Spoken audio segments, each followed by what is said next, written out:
नमस्कार दोस्तों। 4 जून 2024 के नतीजों को देखने के बाद भारतीय जनता पार्टी हो, चाहे नरेंद्र मोदी हो, चाहे अमित शाह हो, सबने अपने अंदर अमूल चूक परिवर्तन किया है।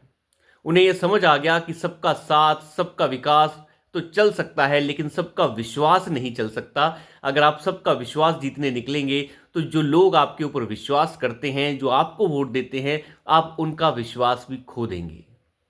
और आपने देखा होगा कि 4 जून 2024 के नतीजों के बाद प्रधानमंत्री मोदी हों या दूसरे श्रेष्ठ भारतीय जनता पार्टी के नेता हों, उन सब ने सबका साथ, सबका विकास तो किया, लेकिन विश्वास सबका छोड़ दिया। उन्हें अब उस विश्वास की आवश्यकता नहीं, जिस विश्वास के चक्कर में वो पागलों की तरह घूम रहे थे। मैं किसके विश्वास की बात कर रहा हूं, ये भलीभांति सब लोग जानते हैं। लेकिन भारतीय जनता पार्टी, अमित शाह और नरेंद्र मोदी के अंदर जो बदलाव हुआ है, वो बदलाव कल महाराष्ट्र के अंदर देखने को मिला। महाराष्ट्र के अंदर जिस तरीके से अमित शाह ने अपने विरोधियों को फटकारा है, ये आज तक भारतीय जनता पार्टी में नहीं हुआ। ये वो विरोधी हैं जो कभी भारतीय जनता पार्टी के साथ हुआ करते थे और अब जाकर वो बिल्कुल एक नई विचारधारा के साथ आगे बढ़ चले हैं और भारतीय जनता पार्टी को ठेस पहुंचा चुके हैं। अमित शाह ने महाराष्ट्र के अंदर बोलते हुए कल साफ कहा कि उद्धव ठाकरे वो गद्दार हैं जिन्होंने 2019 में मुख्यमंत्री बनने के लिए अपनी विचारधारा को छोड़ दिया, बाला साहब ठाकरे की विचारधारा को छोड़ दिया। इन शब्दों की थोड़े चयन के ऊपर आप जाइए कि किस तरीके का चयन उन्होंने किया है। उनका साफ कहना था कि उद्धव ठाकरे जैसे गद्दार, आप गद्दार शब्द के ऊपर जाइए कि ये वो गद्दार हैं जिन्होंने 2019 में मुख्यमंत्री पद के लिए अपनी विचारधारा ही छोड़ दी और आज ये लोग जो है छटपटा रहे हैं। उन्होंने कहा कि उद्धव ठाकरे जैसे लोग और शरद पवार जैसे लोगों को जनता ने उनकी औकात दिखाई है, उन्हें 20 फीट नीचे गाड़ दिया है। आप शब्दों के चयन पर जाइए कि इस तरीके से शब्दों का चयन अमित शाह द्वारा वैसे कभी नहीं किया जाता। लेकिन जिस तरीके से चर्चाएं चल रही थी कि उद्धव ठाकरे जो है देवेंद्र फडणवीस की तारीफ कर रहे हैं, बीएमसी के चुनाव आ रहे हैं और वो करीबियां बढ़ा रहे हैं, हो सकता है कि उद्धव ठाकरे जो है इंडी गैंग को छोड़कर एनडीए में शामिल हो जाएं। शरद पवार जो हैं भौजाई के साथ, अजीत पवार के साथ बातचीत कर रहे हैं और करीबियां बढ़ रही हैं। शरद पवार अपनी जालसाजियों की जो चालाकियां हैं वो खेल रहे हैं और एनडीए में वापस आना चाह रहे हैं। इन सभी चीज़ों के ऊपर विराम लगाते हुए उन्होंने साफ कहा कि 1978 के बाद कभी भी महाराष्ट्र को स्थिर सरकार नहीं मिली और ये सब लोग अपनी सियासी रोटियां उसके ऊपर सेकते रहे। लेकिन आज जनता ने यह तय कर दिया है कि एक स्थिर सरकार देवेंद्र फडणवीस के नेतृत्व में चलेगी। आप अंदाजा लगाइए कि शरद पवार जैसे जालसाज, जिन्हें चाणक्य कहते हैं, सबके सब दलाल इस देश की राजनीति के, वो सभी के सभी दलालों के मुंह पर एक जोरदार तमाचा अमित शाह ने जड़ा है कि ऐसे लोगों की वापसी अब कभी नहीं होगी क्योंकि ये गद्दार हैं। गद्दार शब्द का प्रयोग किया गया, 20 फीट नीचे गाड़ने की बात की गई और उन्हें जनता द्वारा औकात दिखाने की बात की गई। ये बातें कोई सहज बातें नहीं थी, इन बातों के मायने बहुत बड़े हैं। इसका मतलब यही है कि भारतीय जनता पार्टी ने आखिर 4 जून 2024 के नतीजों के बाद ये समझा है कि भ्रष्टाचारियों को भारतीय जनता पार्टी में शामिल करना, गद्दारों को भारतीय जनता पार्टी में शामिल करना अब और ज़्यादा नहीं चलेगा। जो आपने किया ठीक है, लेकिन अब इसके बाद अगर आप ये चीज़ जारी रखते हैं तो आपके ऊपर विश्वास रखने वाले लोग आपका साथ छोड़ देंगे।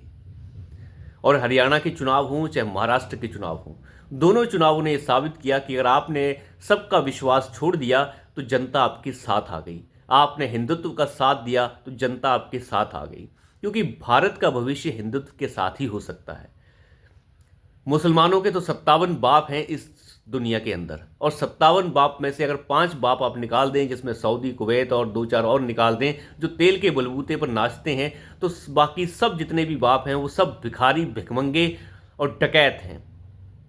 तो इतना आप अंदाज़ा लगाइए कि मुसलमानों के लिए तो कई डकैत मुल्क बैठे हैं, वो वहाँ जा सकते हैं, लेकिन हिंदुस्तान के लिए एक हिंदू जो मुल्क है वो एक ही है। तो इस मुल्क की जो विरासत है, जो संस्कृति है, वो केवल हिंदुत्व के साथ ही हो सकती है। बाकी डकैत जो है वो अपनी डकैती जो डाल चुके हैं, उनसे उनकी डकैती जो है वसूल की जाए, इस चीज़ के लिए तो योगी आदित्यनाथ काम कर ही रहे हैं।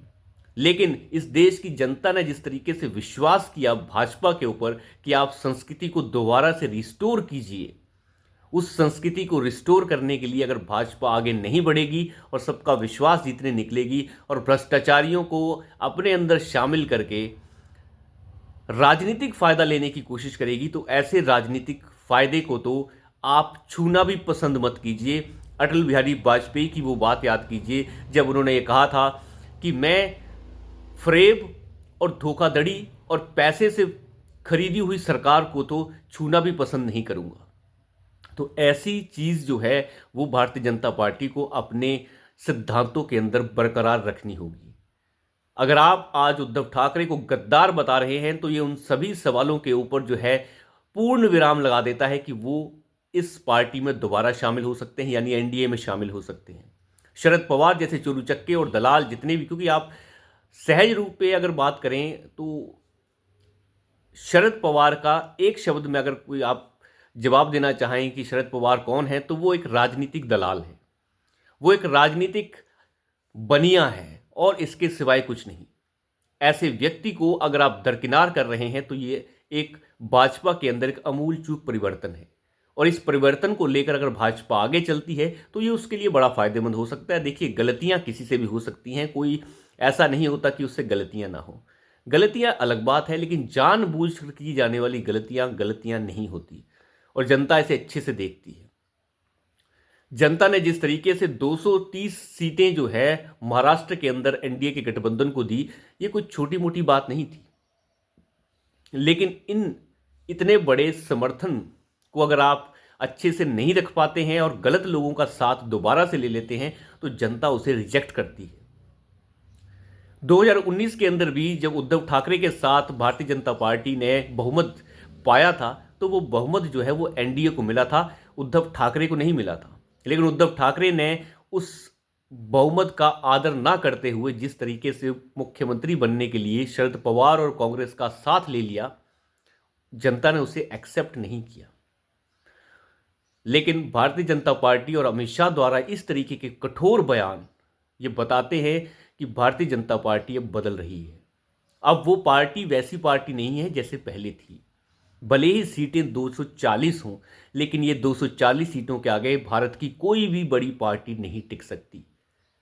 इतनी सीटें लाना कांग्रेस के बस की बात ही नहीं है। तो आप अंदाजा लगा के देखिए कि किस तरीके से अमित शाह ने अपने अंदर एक परिवर्तन किया है, और भारतीय जनता पार्टी अब उस राह पर चल पड़ी है जिस राह पर लोग उसे वोट देते हैं। जिस तरीके की दलालों के बीच में एक बहुत बड़ी मुहिम छेड़ी जा रही थी कि भाजपा जो है नीतीश कुमार और चंद्रबाबू नायडू को बैलेंस करने के लिए उद्धव ठाकरे और शरद पवार का साथ ले सकती है, ताकि कभी भी ये दोनों डिग जाएं तो शरद पवार जैसे लठैत और उद्धव ठाकरे जैसे दलाल जो हैं वो उनका साथ देंगे। तो उद्धव ठाकरे जैसे लोगों का और शरद पवार जैसे राजनीतिक दलालों का साथ लेने से भाजपा ने इनकार कर दिया है। वो दो, चंद्रबाबू नायडू और नीतीश कुमार, इन दोनों का साथ लेने के लिए ही तैयार है। वो इन दोनों के साथ ही आगे बढ़ने के लिए तैयार है। उसे आवश्यकता नहीं है कि दलालों का साथ लिया जाए, और जनता को भी ये पसंद नहीं आता कि जो लोग रिजेक्ट हो चुके हैं उनका साथ आप लें। भले ही 4 जून 2024 के नतीजे जो हैं थोड़े असहज करने वाले थे, लेकिन इसका मतलब ये नहीं होता कि जनता जो है आपका निरादर कर रही है। जनता ने आपके एनडीए के गठबंधन को 290 सीटों से ज़्यादा सीटें दी हैं, जो ऐसे ही किसी को नहीं मिल जाती। जब यूपीए और कांग्रेस पार्टी, सोनिया गांधी और मनमोहन सरकार ने जब 2 बार सरकारें बनाई तो वो सरकारें ऐसे ही नहीं बन गई। उनके पास तो कभी 290 भी नहीं आया। तो भाजपा तो बहुत ऊपर है, उसे आवश्यकता नहीं है इन दलालों की। और अमित शाह ने ये साबित किया है कि अब वो ऐसा कुछ नहीं करेंगे जिसकी वजह से उन्हें अब लोगों का गुस्से का सामना करना पड़े। तो ये अपने आप में बहुत बड़ी बात है और इन बयानों के बहुत बड़े मायने हैं। तो अभी के लिए इतना ही। धन्यवाद।